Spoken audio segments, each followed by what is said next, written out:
Beneath the frozen silence of medieval Europe, winter brought a terror more feared than plague or famine. When snow deepened and food vanished, wolf packs learned to hunt the most vulnerable, the children just beyond the firelight. Death came fast, leaving villagers counting their losses and churches recording names that would never reach adulthood. But how did a season of cold become the deadliest gate for wolves, and why did so many families let their children step outside, knowing what waited in the dark woods? Europe's climate turned against its people in the centuries after 1300. The period known as the Little Ice Age stretched winters to 5 or 6 months, locking villagers under snowdrifts that sometimes rose above a man's waist. In these conditions, the natural order fractured. Crops failed, livestock starved, and the forest that ringed each settlement emptied of easy prey. Wolves, once content to haunt the margins, pressed closer to the glow of human fires. Records from France, Italy, and the German states reveal a clear pattern. As the cold deepened and food grew scarce, wolf attacks multiplied. In some years, the number of reported attacks soared to 4 times the average, with the winter of 1315 standing out, a single season when over 40 French villages sent urgent reports of wolf incursions. Packs that normally hunted deer or wild boar began to roam in groups of 8, 12, even 15, their hunger sharpening both their senses and their boldness. Medieval chroniclers describe villages as islands of light and noise surrounded by a sea of hunger. Each season of deep cold forced wolves to test the boundaries, slipping through ditches and past palisades in search of anything alive. The threat was not just to livestock, but to the fabric of village life itself. Every winter's night brought the fear that the next howl would sound just beyond the gate, and that the ancient balance between man and beast had shifted for good. Emma was 8 years old when her name entered the parish ledger in 1367. She had been sent to fetch water at dusk, just 40 paces beyond the safety of her village gate. By morning, only torn fabric and scattered footprints remained. The priest recorded her as missing, one of dozens that winter alone. In harsh seasons, the risk was never abstract. Church records from across Europe show that nearly 3/4 of all documented wolf attack victims were children under 12. Forensic analysis of skeletal remains reveals a chilling pattern. Almost 9 out of 10 fatal wounds on children struck the neck or skull, a method that silenced cries and ended life in seconds.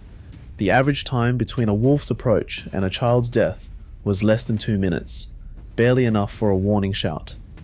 Children were especially vulnerable because their chores placed them at the village's edge in the hours before dark. Fetching water, gathering firewood, or tending animals, they became easy prey for wolves whose hunger overcame their fear of humans.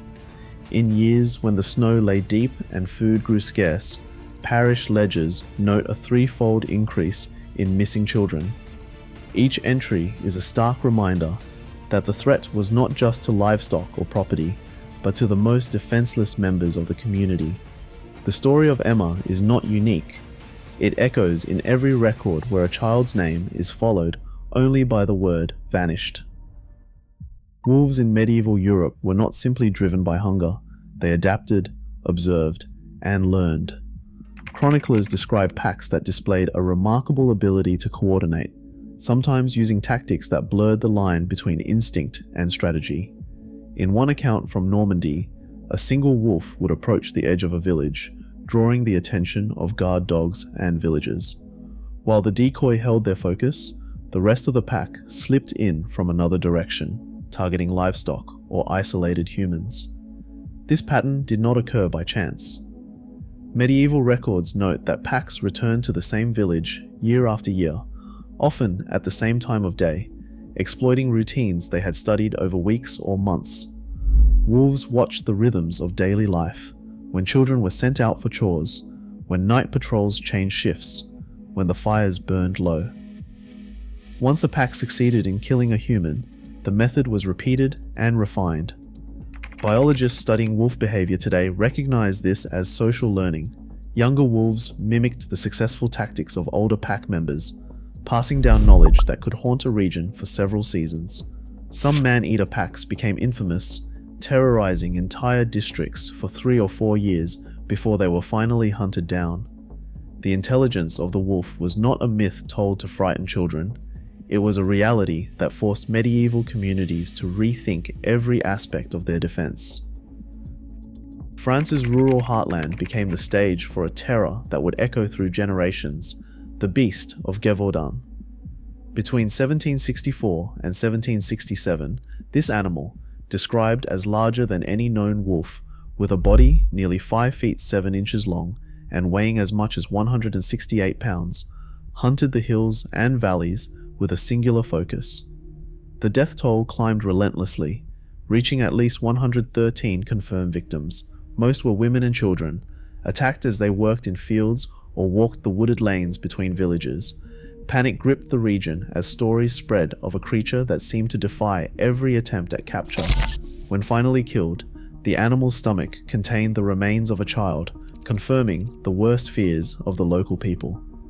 King Louis XV dispatched more than 1,000 men, including professional hunters and soldiers, to end the reign of the beast. Despite the resources and firepower, the hunt dragged on for years, reinforcing the sense that this was no ordinary wolf, but a force of nature that could not be contained by human hands alone. Across the Alps in Italy, chronicles tell of the Padua wolf, a predator that stalked travelers for miles before attacking. Over 4 years, it left at least 21 dead, its presence turning roads and forest paths into places of dread. These outliers, creatures that seemed to learn from their own violence and return season after season, transformed local fear into legend. Their attacks forced entire communities to rethink what safety meant, driving the construction of deeper ditches, higher fences, and the unending vigilance that would define village life through the harshest winters. Villages on the medieval frontier became fortresses each winter. Archaeological digs revealed deep defensive ditches, sometimes 6 or even 8 feet from lip to base, circling the outermost cottages.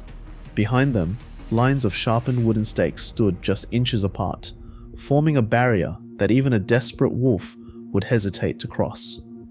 These defenses were not enough on their own.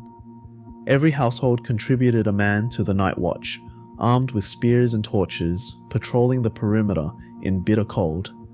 Packs of fighting dogs, each weighing as much as 70 pounds, lived at the village edge, trained to raise the alarm at the first sign of movement. Fire rings burned through the night, consuming hundreds of pounds of wood, their glow a line of warning against the darkness. In the harshest seasons, villagers made grim choices, leaving sick livestock outside the walls as bait, hoping to distract the wolves from people. When attacks persisted, communities banded together. In 1389, a coalition of 80 men from neighboring villages tracked a notorious pack through the snow. The hunt ended with 7 wolves dead, but 3 men were killed and 12 more were wounded. Every defense came with a price, measured in exhaustion, risk, and loss, as survival itself became a nightly struggle. In the high mountain villages of medieval Europe, the threat did not end with wolves. Bears, sometimes weighing over 400 pounds, were capable of smashing through barn doors and dragging livestock or people from supposed safety. Surviving records from Switzerland in 1274 tell of a bear that required more than 20 spear wounds before it finally fell. In regions where both predators roamed, bears accounted for a significant share of fatal animal attacks, with mortality rates approaching 80% for those caught unprepared. Centuries later, scientists used climate models to ask what might happen if modern Europe faced winters as harsh as those of the Little Ice Age. Their simulations showed that, even with abundant prey today, a return to deep cold could drive livestock losses up by as much as 500% in a single season. Human attacks, now almost unheard of, would likely rise as well. Genetic studies confirm that today's wolves are nearly identical to their medieval ancestors. The difference is not in the animal, but in the world around it. Medieval communities understood these dangers at a level deeper than law. Rules forbade children under 10 from venturing out alone, and parents who broke curfew faced fines of food or livestock. These lessons became woven into stories, tales of red hoods and forbidden paths that taught survival by fear. Across Europe, such folklore did not just entertain, it encoded the hard-won rules that kept villages alive through winters when the wild pressed closest to the gate.